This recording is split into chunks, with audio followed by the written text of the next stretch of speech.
Pride festivities have begun here in Toronto, but the celebration later this month could look a little different than years past, with Pride Toronto announcing the loss of several major sponsors. Here with everything we need to know about the weeks ahead is Pride Toronto Executive Director Kojo Modeste.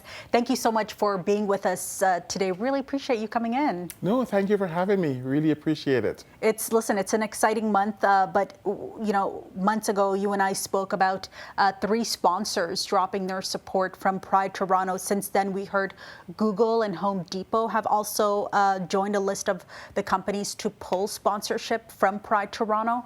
I'm curious to get your take on that and how that will impact Pride as a whole this month.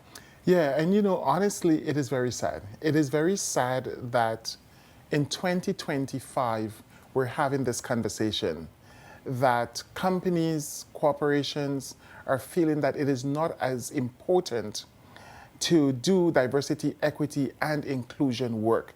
And that's the message that is being very loud and clear from where I sit. How is that going to affect the festival this year? We have already made full commitment to over 300 artists, many of which are Toronto, Canada-based artists. We've also have contracts, legal contracts with many of our vendors. So we are moving full steam ahead in organizing yet the second largest festival, Pride Festival, the largest in North America. So folks need not to worry about 2025. We are going to deliver on our Pride Festival.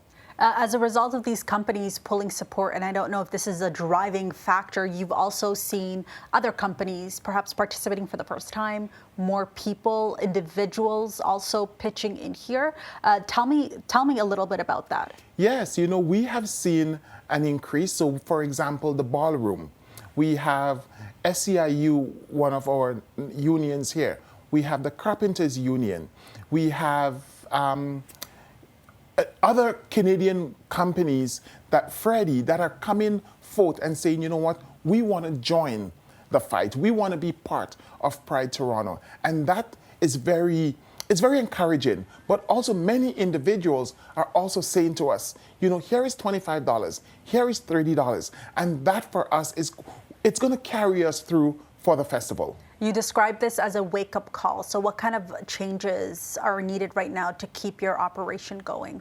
So for us right now, again, with the funding, the sponsors pulling out, and the sponsors that have also reduced the amount, we have lost about $700,000. However, the cost of doing the festival has increased drastically. So for us, anything that any sponsor that is out there, anyone that is listening, that are able to provide any support will go a very long way in ensuring that we don't find ourselves in a deficit at the end of this festival. Our festival is free and we want it to remain free.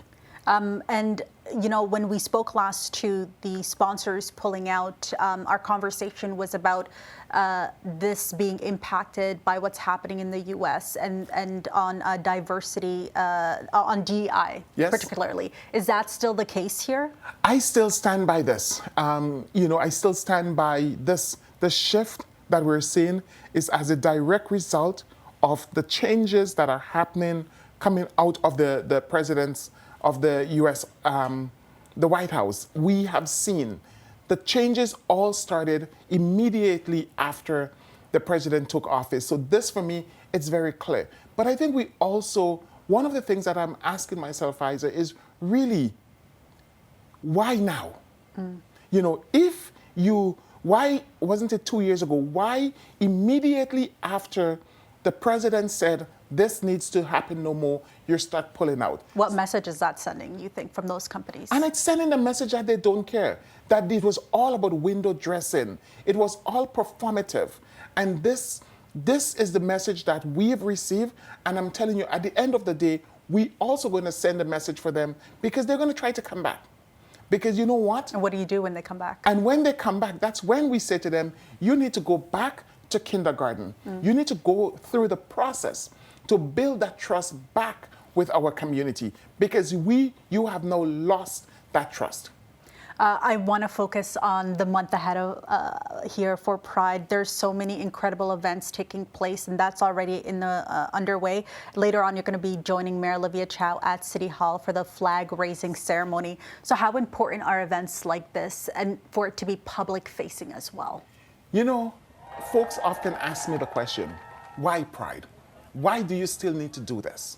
And as we're having this conversation here right now, there are many folks across the world, over 65 countries, that it is still illegal to be a member of the 2S LGBTQ community. By us raising that flag at City Hall today, we're not just raising it for Toronto, we're raising that flag for the world. For a lot of folks that look like you and I, in black and brown bodies, that it is punishable up to death to be part of the 2S LGBTQ community. So it's sending a really strong message. But we also take the month to celebrate the many gains. We bring the world to Toronto. Despite everything that we face here, Canada is still one of the safest places for the 2S LGBTQ community. And we love welcoming the world. And that's what we're going to do this month, and especially on festival weekend. Pride Toronto. Happy Pride to everyone. Happy Pride to you. Happy Kojo. Pride. Thank you so much for coming in. That is Kojo Thank you for having joining me. us today. Thank you.